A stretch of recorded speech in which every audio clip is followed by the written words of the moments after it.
Hello, welcome to Season 7 of The Horrific Podcast. We're two friends who live in different places but share a love for scary movies. In each episode, we both watch the same movie on our own and then record a conversation about what we liked, what we hated, if we were scared, and maybe even some larger truths about why people watch horror movies in the first place. This season, our theme is the current state of horror. We'll be watching 20 or so movies from the last couple of years, reviewing them like normal, and then also talking about some of the larger trends we see. If you want to see the list and follow along, check out our website at thehorrific.com. Thanks for joining us, and we hope you enjoy the episode. So one thing I feel like we haven't talked a lot about on this podcast is just like the impact that Stranger Things has had on sort of the horror, sci-fi, fantasy culture over the last few years. Yeah. But when the intro to this movie came on, I was just like, yep, there it is. Yeah. It looked like it was almost like an eyeball or something. Solar system swirl, is that what you're talking about? Yeah. And then like the font of the the title sequence and everything, yeah. Just had that very like 80s feel to it. Yep. But which, I mean, that comes up in movies. You know, we've seen it in movies, TV shows, and like even music. I mean, every once in a while you have a group come out and it's just strictly 80s. But I always like it. I don't know why. Like, I know that they're not doing anything new. Yeah. Specifically talking about music. It's like, I know you're not doing anything new, but it's just like, it makes me, like, I like it. Yeah. That kind of nostalgia trip that comes with it. Yeah, yeah. I'm curious, though, like, if other people have the same reaction, like if they don't remember those things from their childhood. Yeah, that's very true. Yeah. So, anyway. But this movie was not an 80s movie. This movie is called Daniel Isn't Real, and it was from 2019. And, yeah, that's what we're going to talk about this week. Yeah. This is an autobiography of my life. I'm pretty sure that you're not real. Don't steal my thunder. I might reference that soon. My main goal of this podcast is to find out if you're real or not, Daniel. I got some questions that I need you to answer during this podcast. Crap. Okay. We'll get to it first, though. All right. I will introduce it, and then you can do your fun facts, and then we will get to the questions. What's your damn social security number? Okay, fine. It's yeah. In 2019, Samuel Goldwyn Films brought us Daniel Isn't Real, a psychological horror movie written and directed by Adam Mortimer. The film tells the story of a young boy named Luke who meets an imaginary friend named Daniel shortly after seeing the crime scene of a vicious mass shooting.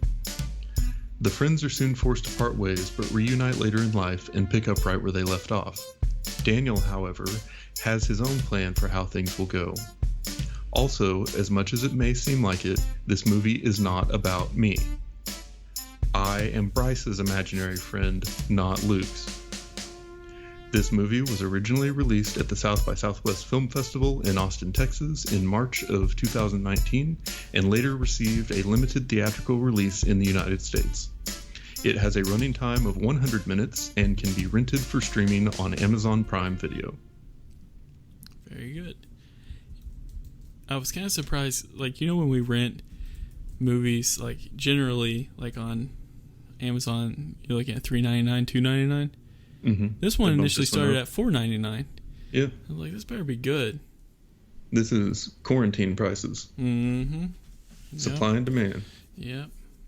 So, did you know that this movie was produced by Elijah Wood? I did, actually, but only because I read it on the Wikipedia page well after I had watched it. Yeah. He's gotten weird lately, and I love it. Yeah.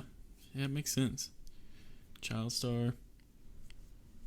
That's all I got. So, the other fact is really just about actors in this, because this is all I could really find. And I will say this. I legit tried to find stuff about, like, the writer and director. But basically, the most interesting thing about this is it has Arnold Schwarzenegger's son in it. Mm-hmm. But also, it has Miles Robbins in it, which is the son of Tim Robbins and Susan Sarandon. Oh, interesting. I hadn't put that together. Okay. So there were a couple famous kids in this movie. I say kids. 26-year-old and 28-year-old kids. Kids as far as I'm concerned.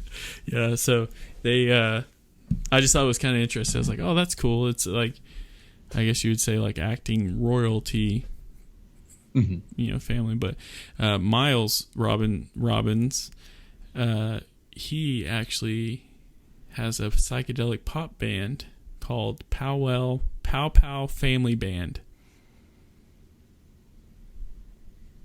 I bet it's kind of terrible. Well, yeah, psychedelic pop. Yeah. That's what we mean by that. And then the fact about Patrick is Patrick Schwarzenegger is, people might not know this, but he's a Kennedy. I did not know that. Yeah, he's the grandnephew of U.S. President John F. Kennedy, as well as Robert F. Kennedy and Ted Kennedy. So his mom is Maria Shriver. That was the wife of Arnold Schwarzenegger before he cheated on her, and she is the something to the Kennedys. Good for her. Yeah. Well, I mean, not for getting cheated on. That sucks. No, that does suck. And like her relatives have kind of been killed, murdered, which kind of sucks. Yeah. Bad life she has. Yeah, nothing but her massive fortune with which to dry her tears.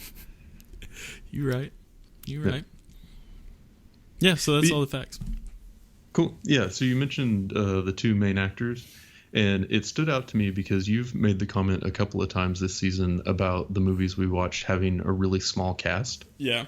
And even though there were some scenes that were like bigger, they were at parties or out in public, it was really just kind of Daniel, Luke, the mom, and the girlfriend for the most part, and a bunch of extras. I mean, there was like the roommate that showed up for a little bit, and the other girl and her friend that were around for a little while. But as far as like main characters or people that you spent a lot of time with, there weren't very many. And so I started thinking about that, and I'm wondering if maybe that is an effective thing to do in horror movies, because it gives you more time to like build a connection with the individual characters, which gives you more like empathy when they're in terrifying situations. That makes sense. So that was an astute observation on your part. Yeah. And now I think it's a thing that I'm like thinking back through other horror movies. Yeah. And other than like we're the big crowd of people who were getting chased by the zombies, getting picked off one by one.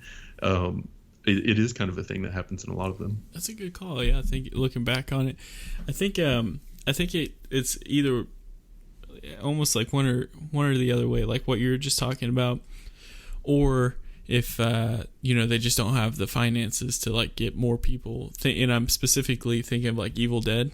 When we did that, when we were talking, they had a mortgage, like their house or something to finally. I bet it's probably one or the other. Or maybe it started that way and just kind of kept on going because it proved that it worked. Yeah, people saw it worked. Yeah. But yeah, and kind of along those same lines, I felt like this movie was made on a much smaller budget than some of the others that we've seen recently, just because of like the camera quality. Yeah. So what I've noticed, kind of tying in what you're saying, and sorry if I cut you off, but I've noticed that it seems like a lot of these that we watch that seem kind of like almost like smaller budget films, they always kind of remind me of like the scenes almost remind me of like dream sequences. Yeah. Like it's almost like it's not too cohesive. Yeah. And I don't know if it's just me like not understanding or whatever, but it's just like, why is this? It almost seems like it's just a weird, I don't know. It just seems like a dream sequence. And there was a movie we just watched a couple weeks. Oh, was it The Wind? Mm-hmm. I think that one kind of seemed like that. It just seemed like a couple of them just. Yeah. It's like I want a little bit more cohesion there. Yeah, maybe it's a kind of a mix of like a smaller director trying to do like a more artistic expression, but then also not having like Hollywood caliber editors to string it all together. Well, so it's Velvet Buzzsaw, which it was kind of the same thing with this one, where it's like it seemed like a whole bunch of dream sequences or weird sequences, and then it started kind of coming together towards the end. Same kind of thing I felt like with Velvet Buzzsaw in a way. Yeah. Yeah, Velvet Buzzsaw though, I think everything in Velvet Buzzsaw was very deliberate. Oh yeah, Like that absolutely. one felt like Yeah. a much more like professional movie, and the Right. camera work in that one, like the camera quality was just awesome. But yeah, I couldn't find anything on budget for this one. I really couldn't find much information about this at all, unfortunately. But it strikes me very much as the type of movie that would be at South by Southwest, or Yeah. like a festival type movie. Like it's very creative, it's very different, and it's pretty dark. And so it's not the type of movie that's going to get the big blockbuster summer release. Yeah. Yeah, I agree. So I guess the kind of the overall like arc of the story is there's a kid whose parents are fighting. The dad leaves. The kid witnesses the aftermath of like this shooting spree in a coffee shop, and then sees this imaginary friend named Daniel appear next to him. They become really good friends. Then his mom, Daniel, tells him to poison his mom basically, and then she survives but tells him to lock Daniel away, which he does in a dollhouse. It was his grandma's dollhouse. And then he goes to college, and the mom goes crazy, and then he comes back and, of course, lets Daniel out. And then, of course, he's leading him towards, darkness and destruction. And it was a really, really weird concept. And it made for some interesting, like, horror scenes, I thought. But it also had just some really like random artistic stuff that I thought that didn't necessarily like make a lot of sense in the scope of the movie or build on the story or anything. But I felt like this one was definitely trying to be a horror movie through and through, and not really falling into like any other styles. And so what I mean by that is we talked before about like Ma or some of the other movies that we've watched this season where they're definitely going for like more mass appeal. And so you have kind of some uncomfortable elements, a few decent horror scenes, but really in the end everybody kind of makes it out okay and everybody's happy. Yeah. This one was not like that at all. And I appreciated it for that. Yeah. Yeah, for sure. There's something about horror movies where no one comes out alive. Yeah. Oh, yeah, kind of. But, it's just like having the happy ending. Like, I understand, like, sometimes fairy tales, and you do want, like, when you're watching this, like, you don't want Luke to lose because you kind of feel bad for the guy. Yeah. But then it's like, well, I understand. Yeah. It definitely, like, raised the stakes, as things were going along. Yeah. And I thought I didn't think the acting was great in this one or the dialogue, but I did think it pulled off a lot of scenes that were good horror. And so even like that first scene where he comes home from college and his mom is like freaking out and bloody and breaking the mirrors and just like completely losing it. And then Daniel appears in the bathtub. Like, so the scene is like moving from the hallway into the bathroom, and it's getting really intense, and the mom is like breaking down, and Luke's freaking out, and he comes in, and then all of a sudden Daniel is just there again, and it's the first time you've seen him since he was originally locked up. But then that was just so intense and so like disjointed. But then Daniel ends up giving him the really successful advice for getting his mom under control. Right. And he's like, okay, well, things are different, like things got out of hand when we were kids. Maybe I should trust him. And then, starts giving him the insight into people and how to manage these social situations and things. But just that like abrupt entrance, because you already had seen the previous scene and known that obviously he's got the ability to like lead towards something evil or dark or destructive. So you're already on edge about it, but in the moment he seems like such a savior to Luke that it really did make it believable that he would trust him again after all that time. Yeah. Yeah, I think so another scene that was kind of like that I thought was intense but was just real quick was when after that scene, so Luke is in, taking a test and they're cheating. Mm-hmm. He's being told the answers and stuff, and he's kind of like smiling and stuff. It then cuts to like a back angled look at the classroom, and like it shows Luke kind of looking off, kind of smiling, and the teacher kind of looking back and forth, and you don't see Daniel. And it was like real quick, but I was like, gosh, that's like that really hit home where you're like, oh, 100% this is this guy's either losing it or it's like all in his head. Yeah. It just kind of brings it back to home, because if you just see every scene just has Daniel in it, you're like, well, right, yeah, maybe he is. Yeah, it was good that they put in that reminder that this was like not normal or okay. Mm-hmm. But yeah, another scene that really stood out to me, even though it didn't really tie into a lot of other things, was the dream sequence after he took the pills for the first time. Yeah. And it was just these like really quick flashes of like just really like scary stuff, and it was really intense, and it was a short period, but it was like it grabbed your attention, and I thought it was just a really good like horror sequence. And it was little things like that sort of peppered throughout the movie that sort of kept you on that feeling of like discomfort and kind of on edge and in danger. And so I think some of the, I don't know if you would really call those like directorial or production elements of it, I feel like kind of made up for some of the acting not being quite as good. Yeah, I mean, I think overall, like the story was really interesting to me. It was almost like a horror version of Drop Dead Fred, which if you haven't seen it, I highly recommend it. But it's a comedy kind of, pretty trippy, bigger horror movie if you're a kid, which I watched when I was a kid. But like this idea has been there. Obviously, it's not that original to have for someone to go crazy and think they're talking to someone else. But I thought overall, though, they tied it in together pretty well. Like from the beginning, Daniel showing up and realizing like, oh, Daniel was affecting the guy who went on the shooting spree, or who killed the person at the beginning, and that's why he went to the kid. I don't know. It just kind of worked out for me.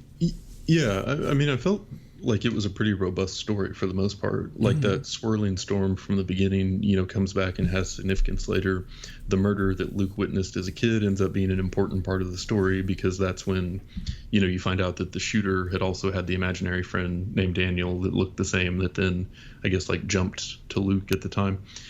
And then you sort of had the recurrence of the dollhouse, and you found out more about that later. And for the most part, I thought like overall it was a very like cohesive, put together story. One thing that I didn't have any answers for, and I wanted to ask you about, was you have like the turn later, and it comes right after a scene that I want to go back to because it was really good. But Daniel ends up locking Luke in the dollhouse, and on the inside he sees it's more of like this castle, it kind of floating out somewhere with that giant cloud storm thing underneath it. But while he's in there, he's being chased by a monster. And then he finds a room where the weapons that Daniel has used to kill people in real life are in like display cases. And then he uses one of those to like fight and kill the monster. What was that monster? Well, I wondered if that was the guy who he infected beforehand. That was just my guess. I don't know that for a fact. Okay, so that was like the real life shooter at the beginning of the film. That's just what I thought. The previous friend. No, that's a great call. The way that his face was kind of, I was like, well, maybe he got shot or something. But that's just what I thought. Could be wrong. So Daniel had taken over the body of the previous friend and locked his essence or whatever it was in the castle as well. Okay, yeah, I can buy that. That makes sense. Yeah, this movie had, so kind of tied into that, one of the things that it kind of reminded me of, and I didn't know if it was like on purpose or a financial thing, but it had a lot of like visual effects that reminded me of like the 90s or like late 80s, like where it looked like it was clay, like when they're like, when Daniel was becoming Luke, the first time when you realized that Daniel could take over Luke, like their faces were kind of touching, and it looked almost like it was clay and plastic, and they were trying to do it in real life without using any effects. And I thought initially like, oh man, that's a little rough, and I was like, oh, maybe it's paying homage to the older films where someone's face would melt, and or like Indiana Jones when that guy's face melted and it was just obviously looked like clay melting, or like The Fly, or The Thing, kind of some of that type of stuff. Yeah, I could see that. But yeah, so my favorite scene or sequence in the movie was when he calls the psychologist for help and says that the pills don't work. Yeah. And so the psychologist comes over and makes a comment about how he doesn't like to depend entirely on Western medicine. And then he starts doing like the weird hypnosis thing with the singing bowl, and he's like calling out to Daniel, and Luke starts like acting possessed. And then he's answering like in Daniel's voice or something, and he ends up saying that he's just a traveler searching for a home, and then rips Luke's face open and crawls inside. Yeah. And then Luke gets off the couch and like stabs the psychologist to death. And then just that whole sequence was so intense, and I thought it was pulled off really well. But one thing we've talked about is that like a lot of the modern horror movies have a lot of throwbacks to like classic ones. Yeah. And to me, that felt like a very like Exorcist inspired scene. Yeah, I can see that for sure. Yeah. Yeah, I think even before he gets into Luke, doesn't he say something like, this is going to hurt, or something to that effect? Yeah. So. Yeah, that was pretty, it was a pretty crazy scene, because when the humming was kind of going on, and like the ring, like he was doing that stick around the bowl, whatever that's called, it was like it was really loud in the speakers. It was almost kind of disorienting, like trying to, like almost trying to disorient you while it was, showing you all the, the footage that was going on. And I thought, well, that's a really cool obviously it's been done before, but it's just a cool concept. Disorient, confuse, and try to portray the mayhem that's going on right now. And then when Daniel shows up, and initially when he shows up and he's talking to the therapist, like the therapist's reaction was like, oh, this is not normal. Like it was just like, you see the panic on his face, and it's like, oh, that's great. Well, yeah, that therapist was the best actor in the movie. I mean, as far as like, gauging like believability of reactions and things. Yeah. But yeah. And then right after that, I guess Daniel has assumed Luke's body after he's put Luke's mind or whatever into the castle. It gets real hard to explain around this point, but he kind of like assumes his form and goes out in the real world. And I thought he was doing like a dead ringer Jack Nicholson from The Shining impression for like that whole rest of the movie. Yeah. So like the way that the guy whose first name I can't remember, the kid that played Luke, the way that he was acting and like changed the way that he acted and his mannerisms and everything, I thought was very, very much a nod to The Shining, but also it was nice that he did like a good job of showing that he was like a different person or acting in a totally different way. Yeah, I thought there was a couple of things that he did that was a little like over the top. Oh yes, for sure. And specifically with that too, where it was like, oh, okay, this is kind of a little strange. But then, I also, I was thinking the same thing. I was like, well, at least, he's trying and not playing kind of like the shy, geeky guy that's just trying to be popular. Like he just completely changed it, Yeah. Yeah. There's, it's funny because in my notes, like I was, trying to, like once it starts kind of getting really good.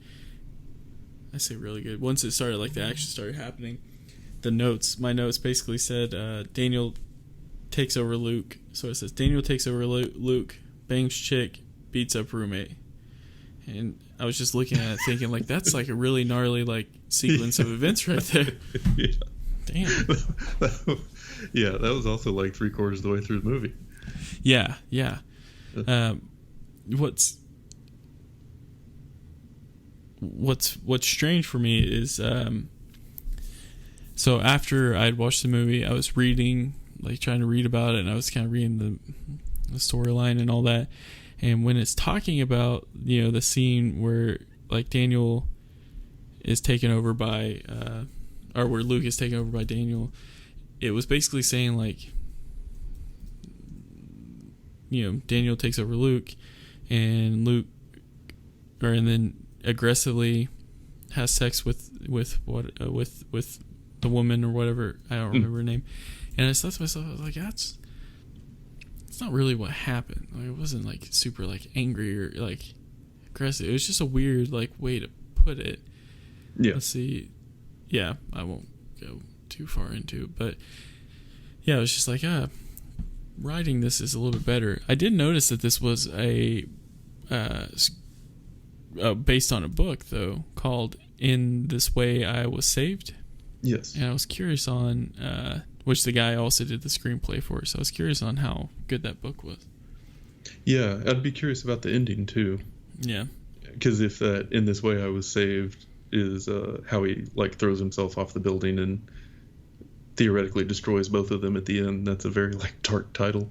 Yeah, and I was also wondering, like, well, is he doing it to try to protect Cassie, because like, for sure. she was getting hurt and saw what was going to happen there, or what happened to the last guy who Daniel took over. Yeah. But then, like, you got to think, though, like, just, thinking on the situation, if Daniel did really take over that first guy, and then he went to Luke after, it's like, well, killing yourself's not gonna stop Daniel. Yeah, but the guy was still in the castle at that point, if that's who that was. Whereas he'd gotten out, so maybe there's, I don't know. It's another one of those things where it's like, it's all supernatural stuff that doesn't have any rules anyway, so like there's not really any way to predict it. But I did. So one thing that stood out to me, and I stared at it for a long time trying to figure out, the overhead shot at the end. So it's after you've got Daniel in Luke's body, who's trying to kill Cassie, and they're on this rooftop, and then Luke managed to get out of the castle, shows up there as well, and he's having this very like surreal fight, and Cassie gets away, and then he realizes, no matter what happens, basically there's no way to stop this guy, and he's going to keep killing people or doing bad things. So he throws them both off of the roof, and then they land on the concrete below. And then there's this overhead shot of Luke's body there on the ground, and there's like a blood splatter where his head is. But it looks like there's another blood splatter next to him where another head would have been. Did you notice that? No, I don't know if I did or not. But it was not obvious enough that I was sure that was the intent, or if I was just looking for that in it. Oh, yeah. I'll have to go back and look at that. So, anyway, kind of an interesting ending. It, on the one hand, the bad guy didn't win. On the other hand, the good guy died. So I guess you'd call it kind of a even split as far as happy versus unhappy ending. Yeah, and Cassie was saved. She was a innocent bystander of that. Yeah. Overall, I just thought it was an interesting movie. Yeah. I definitely appreciate movies that are set out to be horror and try to stick to that throughout the whole thing. And I felt like this one did that. So it was cool. Yeah, it felt paced like it was a little too slow a few times. Yeah. But overall, I mean, I enjoyed watching it. It was very different. And it was, like I said, the story had enough going on that it kept my attention and gave me reasons to keep watching. So, yeah. Yeah, for sure. Definitely enjoyed the watch. I thought, like every time I see something like this, I think, I wonder if, because you're just thinking while you're watching, it's like, I wonder if the person who wrote this had a family member that suffered from like schizophrenia or something, and that was like their interpretation of what happened. Like that's how they, I don't know, they think that's how it is or something. I don't know. Yeah, or if they'd like had their own battle with mental illness and this was sort of like their fantastic reimagining of it or something. Yeah.